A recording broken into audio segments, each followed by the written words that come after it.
M&A TV is very pleased right now to be joined by Euan Rellie, joint founder and senior managing director, Business Development Asia. So great to see you again. Thank you for having me again. Tell us about what you're involved in right now.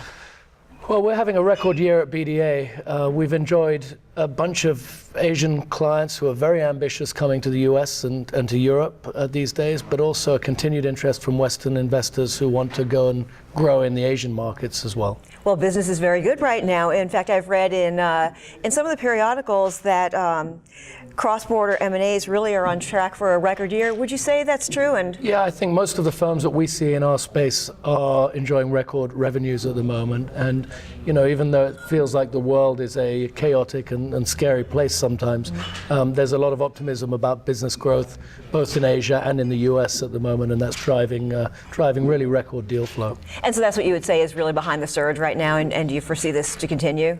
Well, it's always rash to predict the future too much, but at the moment conditions are very benign. Investors and companies are able to borrow cheaply on both sides of the Pacific particularly, so that's a great time for people to do deals.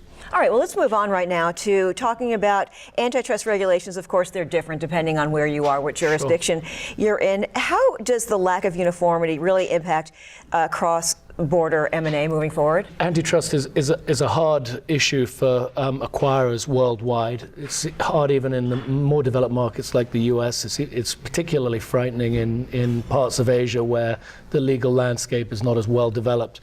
But I think it's worth pointing out for Chinese acquirers in the US, it's also a very difficult environment because there's political opposition. And the main body is called CFIUS, which determines whether foreign investors are allowed to close deals here. And I think particularly for Chinese acquirers at the moment, it's quite hard to figure out exactly what they have to do to get approval. What would you say if you were looking into the next year with your firm? What acquisitions or deals, or what are you most excited about right now? We're making a big push into the consumer space, and I think the world has evolved. In the old days, we saw Chinese companies who wanted to buy resources companies globally. They wanted to get into coal mines or buy oil, access to energy. Nowadays, they want technologies and brands, and I think the idea of strong consumer brands is going to be a very, very important driver of M&A volume in the next year or two. Interesting. Euan Rellie, always a pleasure to talk to you on M&A TV. So great to see you. Thank you for having me.